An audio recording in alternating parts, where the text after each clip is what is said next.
The ship Horizon Dawn drifted quietly above the green-blue world of Varistver, a planet that looked peaceful from orbit. The crew had been awake for 20 hours, scanning life signs and preparing for a surface mission. Among them was Ethan Moore, a human xenobiologist known across the fleet for two things: his curiosity and his bad habit of tasting everything he studied. Ethan wasn't the type to follow rules. He was tall, broad-shouldered, with sun-browned skin and a grin that could break tension in any room. While other scientists quoted safety protocols, Ethan believed in what he called direct research. To him, that meant touching, smelling, and sometimes eating the unknown. It made the medics nervous, but somehow he'd survived every encounter. Dr. Laura Green, the ship's medic, didn't share his confidence. She had seen what alien biology could do to human tissue, and she'd spent most of the trip making sure Ethan didn't accidentally end up in a body bag. She was precise, calm, and tired of repeating one phrase: "Don't eat that." The exploration team had spent 2 weeks in orbit waiting for permission to land. The Varasians, tall insectoid beings with smooth glass-like eyes, were cautious about outsiders. Their world was sacred to them. But now, at last, the humans had been granted limited access to one of the planet's jungles, accompanied by an alien guide. As the shuttle dropped through the clouds, Ethan pressed his face to the window like an excited child. Below, giant leaves shimmered under a strange yellow sun, vines twisted between glowing trees. Every color seemed alive. "This place looks like a tropical painting," Ethan said, voice full of wonder. Laura strapped herself in beside him, holding her scanner tight. "Just remember, if you can't identify it, you don't taste it," he smirked. "Come on, Doc, you act like I don't have self-control." She gave him a look that said she'd heard that line too many times before. When the shuttle touched down, a warm wind swept through the open hatch. The air smelled like fruit and lightning. The alien guide, Ambassador Savari, bowed slightly, her thin antennae waving. Her translator emitted a smooth metallic tone. "Welcome, humans of Horizon Dawn. You stand on the soil of our ancestors. Tread carefully. The forest remembers." The team spread out with scanners, collecting samples. Ethan's boots sank slightly into the moss, which pulsed faintly underfoot as if alive. "This place is incredible," he murmured, recording everything through his visor camera. They worked for hours, cataloging plant DNA and mapping terrain. Then, near a small pool surrounded by tall red flowers, Ethan found something that stopped him cold: a cluster of round, translucent fruits hanging from a low branch. They glowed faintly from within like bottled sunlight. "Hey, Doc, check this out," Ethan called. Laura walked over, scanning the fruit. Her device beeped sharply. Unknown composition. High bioelectric signature. Probably dangerous. "Dangerous and delicious," Ethan said, already reaching out. "Don't you dare," Laura snapped. But he plucked one anyway. The fruit was soft and warm, with a scent like honey and ozone. The Varasian ambassador's eyes widened in alarm. "Human, do not consume that. It belongs to the Siren tree. The fruit is..." Too late. Ethan had already pulled out his portable sample grinder, a sleek tube used for extracting fluids, and dropped the fruit in. He pressed a button. The device whirred, turning the glowing orb into a thick, shining liquid. He poured it into a cup from his pack, swirled it once, and took a long sip. The entire clearing went silent. Laura's voice cracked through the comms. "Ethan, spit it out!" He lowered the cup, wiped his mouth, and blinked. "Relax, it's fine." A little tangy, but pretty good, actually. Then the ground trembled. The trees around them pulsed with light. The pool beside them rippled even though there was no wind. Ethan looked at his hands. Faint blue veins glowed beneath the skin. "Oh," he said quietly. "That's new." The alien ambassador made a clicking noise of pure panic. "You fool. The Siren fruit rewrites the eater's life pattern. Your species should be dissolving." Laura grabbed Ethan's arm, scanning furiously. "His vitals are off the charts. Heart rate's at 200, body temperature rising, energy readings unstable." But Ethan didn't seem to be in pain. He looked amazed. "I can see everything," he whispered. "The plants, the air. It's like the forest is alive inside my head." The alien soldiers raised their weapons, shouting in their native tongue. The humans backed away, forming a protective circle around Ethan. "Stand down," Laura yelled. "He's not a threat. Your human has consumed a sacred toxin. the ambassador said coldly. No one survives it. If he lives, he is no longer just human. Back on the Horizon Dawn, alarms flared. The shuttle's biofilters detected an unknown energy signature inside Ethan's bloodstream. The captain ordered immediate quarantine. As they lifted off, Ethan sat quietly, staring at his glowing hands. His reflection shimmered in the glass. Laura sat across from him, exhausted and terrified. "Ethan," she said softly, "what were you thinking?" He smiled faintly. "I was thinking, if this stuff doesn't kill me, it's going to make one hell of a smoothie recipe." Outside, the planet of Varus 4 glowed under its twin suns, unaware that humanity had just made its strangest, and possibly most dangerous and first contact yet. The medical bay of the Horizon Dawn smelled like sterilized air and fear. Machines hummed softly, and the lights above flickered in shades of white and blue. Ethan Moore lay on the central biobed, half awake with faint light pulsing through the veins on his arms. Dr. Laura Green stood beside him, scanning every inch of his body with trembling hands. She hadn't slept in 20 hours. "Vitals are unstable," she said to the ship's AI, Aura, her voice sharp but tired. "Temperature still climbing, heart rate unpredictable, but he's conscious." Aura's voice echoed from the ceiling, calm, synthetic, and oddly gentle. "Cellular analysis complete. Ethan Moore's genetic structure is shifting. The alien compound is rewriting his cellular DNA in real time." "Rewriting," Laura repeated. "How bad is it?" "Unknown," Aura replied. "His cells are adapting instead of dying. Human biology should not be capable of this." Ethan stirred, groaning softly. "Is it just me?" he said, eyes fluttering open. "Or is everything brighter?" Laura leaned closer, relief flooding her face. "Ethan, can you hear me?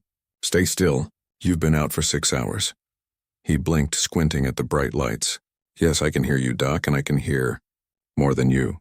"What do you mean?" He turned his head slowly, eyes glowing faintly blue. "The engines. The hum in the walls. I can hear the rhythm of the ship." "It's singing," Laura's stomach twisted. "That's not possible." "Maybe not for you," he said, smiling weakly. The medic moved closer, checking his pulse. It was racing but strong. "Ethan, that fruit should have killed you." "The alien said it was toxic." Ethan shrugged, still too calm. "Guess I'm just built different." "Built stupid, maybe," she muttered, fighting back the mix of anger and relief. Before she could say more, the door slid open with a hiss. Commander Nate Harris stepped in, his uniform crisp and his expression sharp. "Doctor, report," Laura straightened. "Sir, he's stable for now, but the alien compound has integrated into his system. We're seeing molecular level changes. If this continues, he may not be fully human anymore." Nate's jaw tightened. "And the Veracians?" "They've demanded we isolate him," Laura said. "They think he's contaminated. Their ambassador said this is blasphemy, that no one should survive consuming the Siren fruit." Ethan chuckled softly. "Well, tell them I'm sorry for not dying properly." Nate frowned. "This isn't funny, Moore. We're walking a tight line with these people. You might have just caused a diplomatic disaster." Ethan sat up slightly, his eyes now glowing brighter. "Or maybe I just found something new. That's what we came out here for, right?" The commander ignored the comment and turned to Laura. "How dangerous is he?" Laura hesitated. "I don't think he's a threat, but his energy readings are increasing. If this keeps going, we might not be able to contain it." As if to prove her point, Ethan's heart monitor began to beep faster. The biobed sensors flared red. Doc?" Ethan said, gripping the sides of the bed. "Something's happening." His body arched suddenly, light bursting from his skin. Every monitor in the room screamed.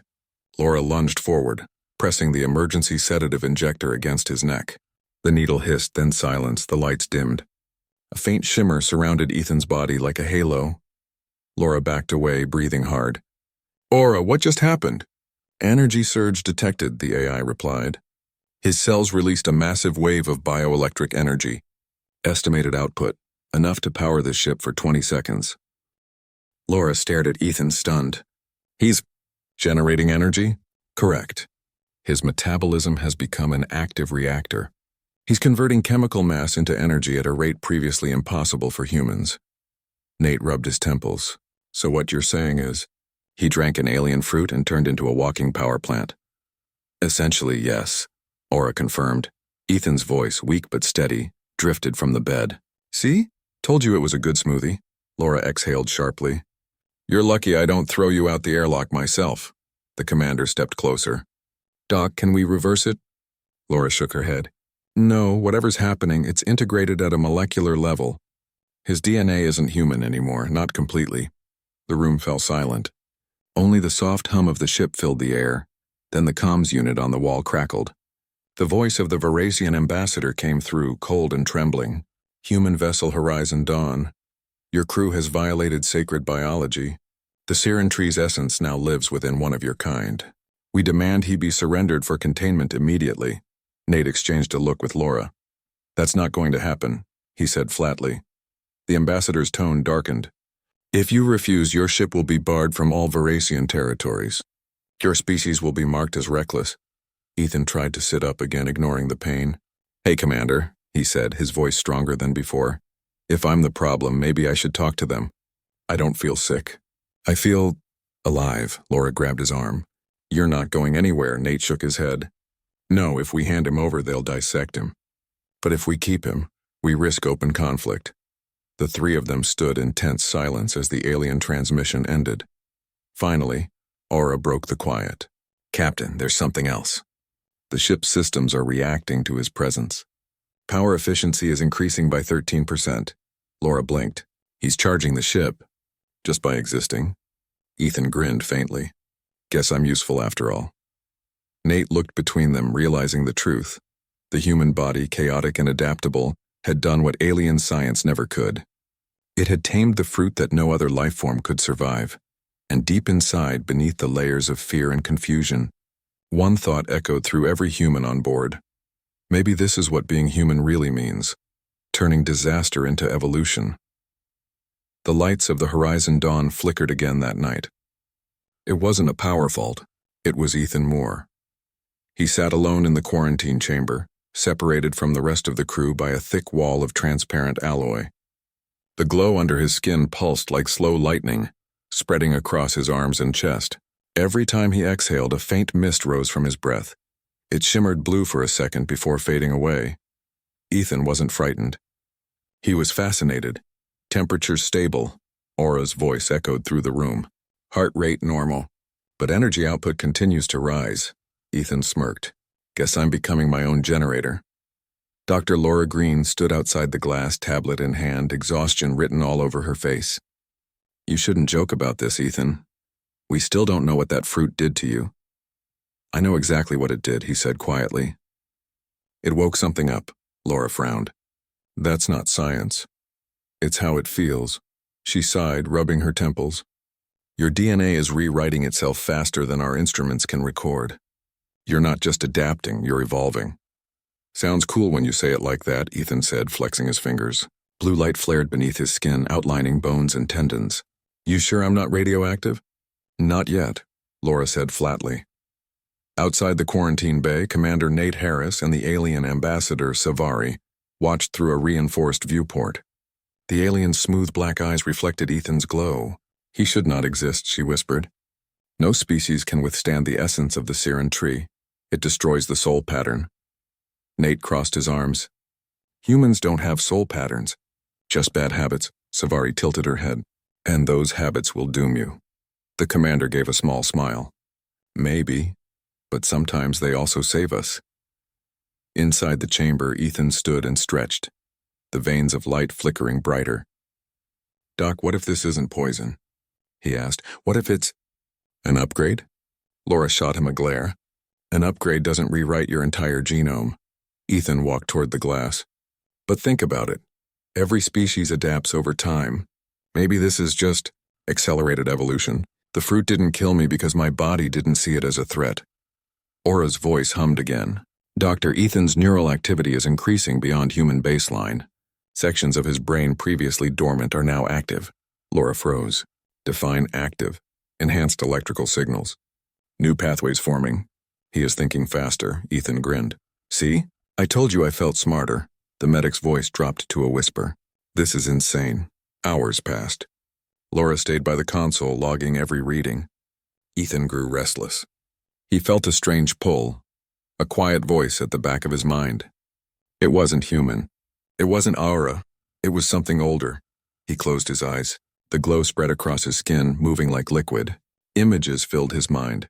Towering forests, oceans of light, and strange alien figures kneeling before a tree that reached the clouds. When he opened his eyes again, Laura was staring. "Ethan, your eyes. They're gold." He touched his face. "Gold, huh? Not my color. Did you see something?" she asked. "Yeah," he whispered. "Memories. But not mine. I think the fruit is alive, or was. It's trying to talk." Before Laura could respond, the ship's alarm blared. Warning. Energy fluctuation detected in containment bay. The floor trembled. The lights dimmed, then burst back to life.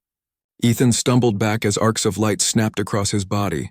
Laura shouted, "Ethan, stop whatever you're doing." "I'm not doing anything," he yelled, clutching his head. It's syncing with me." Aura's voice cut in. Containment field failing. Energy levels reaching critical threshold. "Override." Laura shouted, "Denied. The source is biological." Then silence, followed by a low hum, like a heartbeat inside the walls. The glow around Ethan shifted, stabilizing. The tremors stopped. The alarms quieted. Laura hesitated, watching the monitors. "Aura report. Energy levels normalized," the AI said calmly. "Containment stable. Ethan Moore's body has absorbed the excess power.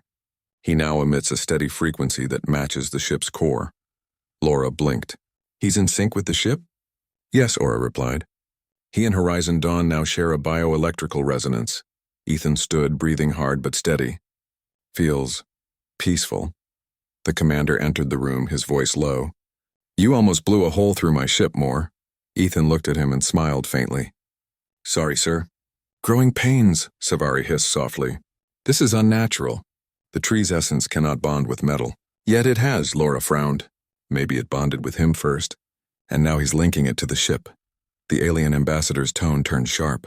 "If the essence spreads through your systems, it will consume your vessel. You must end this before it grows." Nate looked at Ethan. "You think you can control it?" Ethan stared at his glowing hands. "I don't know, but I feel like it's not trying to hurt us." "It's learning," Aura spoke again.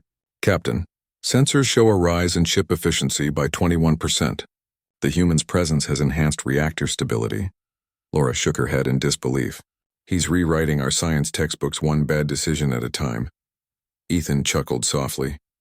"Hey, I told you, I make chaos work," the commander sighed. "You might just be humanity's strangest advantage yet."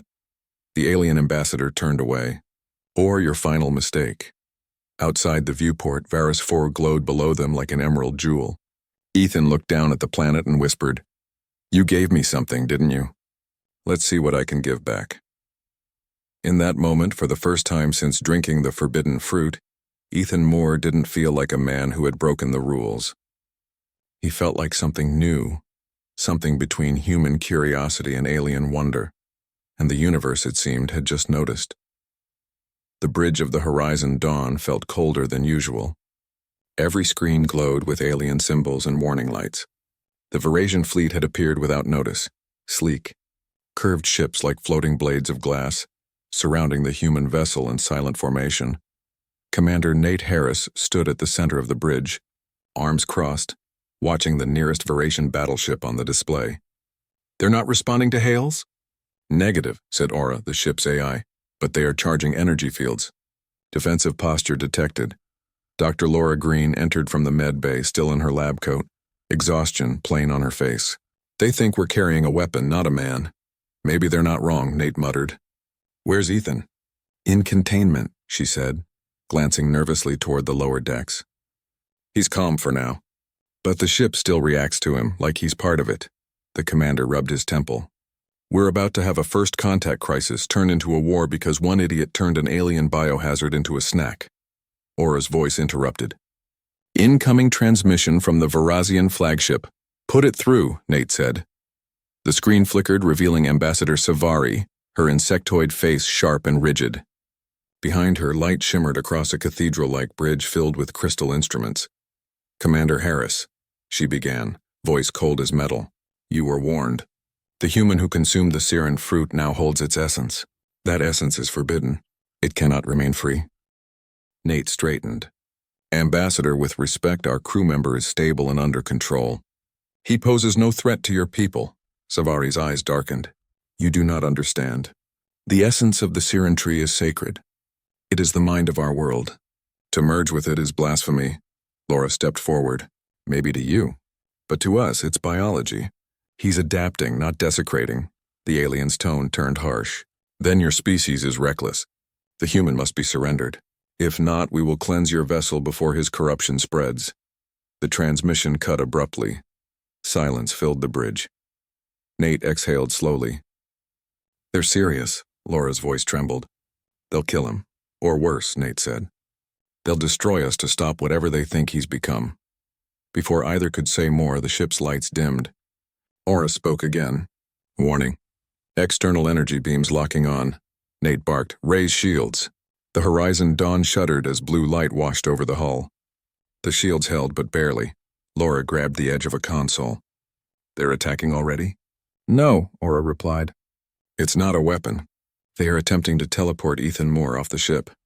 Nate's eyes widened. They're trying to take him. Containment field compromised, Aura warned.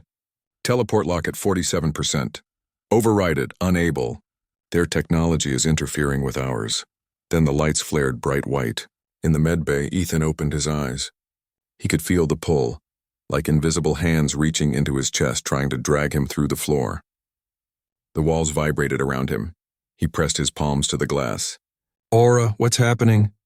The Verazians are attempting to extract you, the AI replied calmly. You must remain still. Ethan clenched his jaw. Yeah, that's not going to work for me. He could feel the ship's hum again, like a heartbeat echoing through metal. Without thinking, he closed his eyes and focused on it. The energy coursing through him flared in response. The room filled with blue light. On the bridge, every console went wild. Energy surge in containment, Aura reported. It's resonating with the ship's core. Nate shouted, shut it down. Impossible. The resonance is organic. It's coming from Ethan Moore himself. Outside, the Verasian teleport beam flickered, then fractured into shards of light that disintegrated in space. The alien ship staggered back, systems overloading. Laura stared at the monitors. He stopped them. Ethan's voice came over calm, steady and quiet. They tried to pull me apart. So I pushed back. Nate pressed a button. Ethan, whatever you did, don't do it again. Ethan chuckled weakly. No promises, sir. The alien fleet regrouped. The flagship sent another transmission. Savari's image returned, visibly shaken. What did your human do? Nate kept his voice even. He defended himself. Savari's tone cracked for the first time. Impossible. No creature resists the call of the essence. It obeys only the living world, Laura spoke softly. Maybe it found something new to obey. The ambassador leaned closer to the screen. Your species does not understand what you hold. That man carries a mind older than stars. If it truly lives within him, it will awaken. Nate frowned. What happens when it does? Savari's eyes dimmed. Then neither of our species will control it. The transmission cut again. Nate turned to Aura. Status of their fleet? They are holding position. No further attacks detected. Laura looked toward the medbay feed. Ethan was sitting cross-legged, eyes closed, the faint glow under his skin dimming at last. Nate said quietly, Doc, what do you make of it? Laura hesitated. He's changing again. But this time, I think he's stabilizing. The more pressure he's under, the more his body adapts. It's like he's learning how to balance both energies, human and alien. Aura added, he has achieved what the Verasians believed impossible. The fruit's essence is no longer hostile. It has accepted human physiology. Nate leaned against the console, shaking his head. Only humans could turn divine poison into personal growth. Laura smiled faintly. It's what we do best. Moments later, Ethan's voice came through the comm again. Commander, tell them I don't want to fight. Maybe they just need to see we can coexist with their miracle instead of fearing it. Nate looked at Laura. She nodded slightly. All right, more, he said, but you're not going alone. Ethan grinned through the feed. Didn't plan to. I've got a whole ship behind me. Outside, the Verasian fleet hovered in uneasy silence. Inside, the Horizon Dawn glowed faintly blue, as if sharing Ethan's pulse. The war that could have begun in fire and fear now paused on the edge of understanding, and somewhere deep inside the ship's systems, The alien energy whispered through the circuits like a heartbeat, alive and waiting.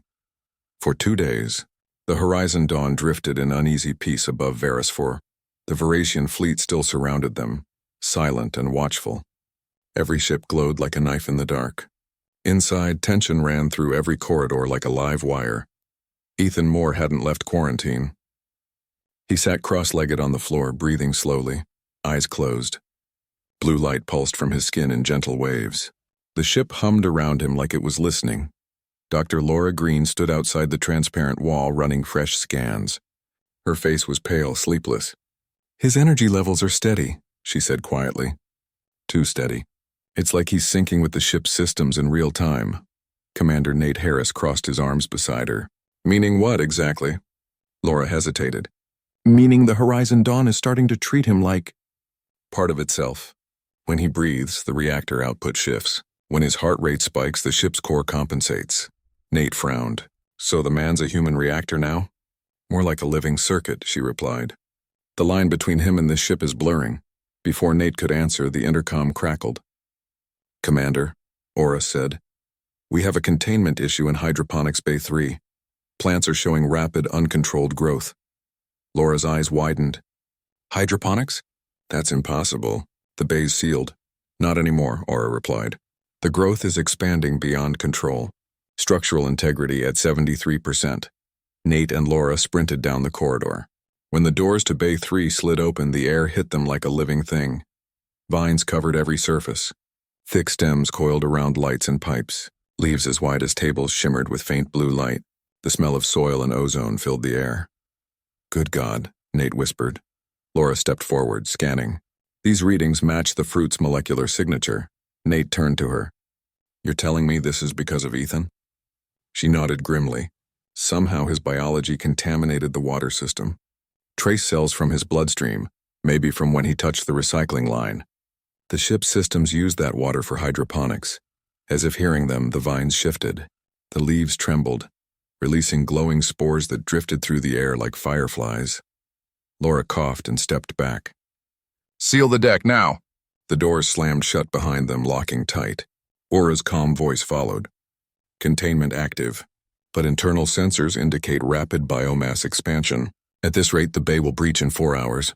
Nate swore under his breath. "That's half the ship," Laura bit her lip. "We can't burn it, it'll spread faster in open oxygen." Nate looked at her. "So what do we do?" She glanced at the ceiling, then back toward quarantine. "We wake our favorite idiot." Moments later, the quarantine door hissed open. Ethan looked up as Laura entered, still wearing her mask. "You look tired, Doc," he said softly. "You've infected my ship," she replied, voice flat. Ethan blinked. "That doesn't sound good." "The hydroponic bay's gone wild," she said. "Your cells somehow mixed with the water system. Now the plants are mutating like they've got your DNA." Ethan frowned. "So they're, what, alive like me?" "Alive and hungry," Laura said. "If we don't stop it, the whole ship could turn into a jungle." Ethan stood slowly, the glow in his eyes steady. "Then I'll stop it." "Absolutely not," Laura said immediately. "You're still changing." "Doc, this started with me," he said quietly. "If anyone can shut it down, it's me." Before she could protest, Nate's voice came over the comm. "Green, we're out of time." The vines reached the oxygen scrubbers. "We lose those, everyone chokes." Laura looked at Ethan. He gave her a crooked smile. "Guess it's smoothie time again." 5 minutes later, suited up and glowing faintly under his helmet, Ethan stepped into Hydroponics Bay 3. The door sealed behind him with a hiss. The air was thick and wet. Every step crunched on twisted roots. The vines pulsed faintly, glowing in rhythm with his heartbeat. He spoke softly, half to himself. "You're part of me, aren't you? You feel me."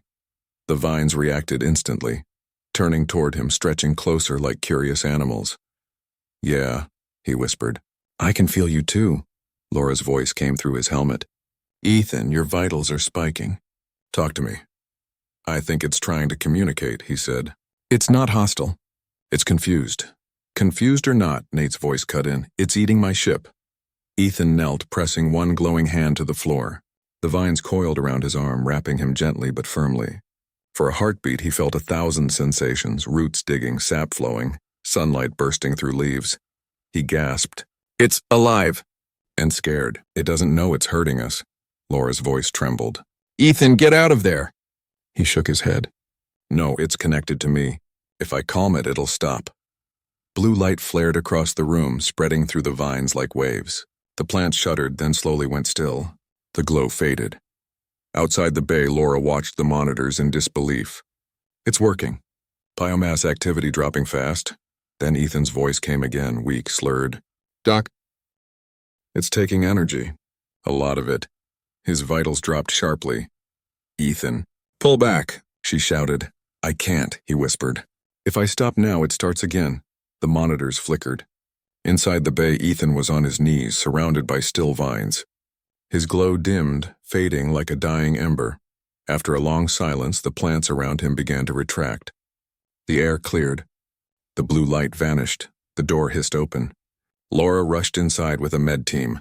She found Ethan slumped against the wall, breathing weakly, his eyes dim. Hey, Doc, he murmured, smiling faintly. Told you I could handle it. She knelt beside him, tears threatening. You idiot. You nearly killed yourself. Yeah, he whispered, closing his eyes.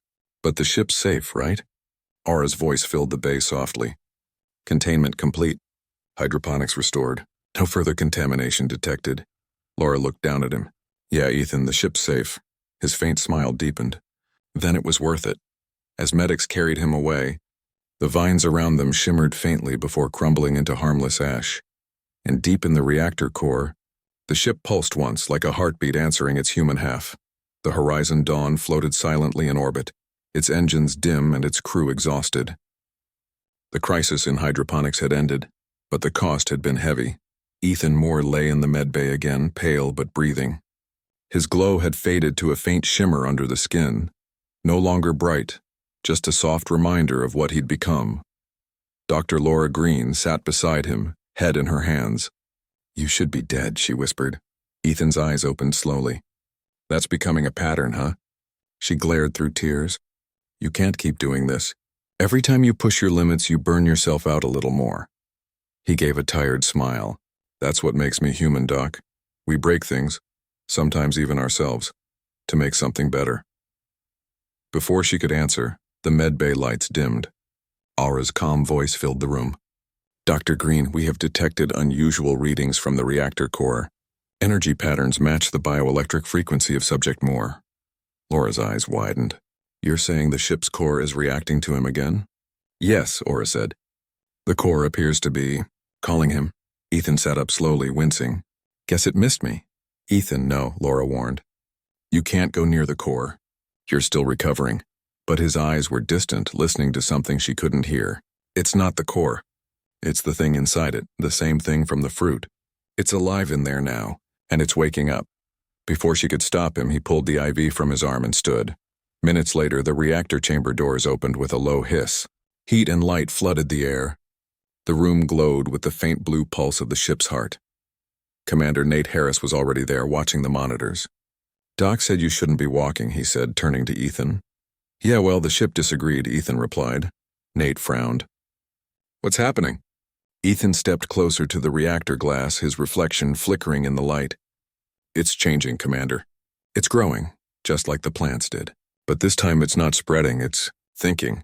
Laura rushed in behind them, breathless. You're not serious, Ethan glanced back. You've seen the readings. It's not a machine anymore.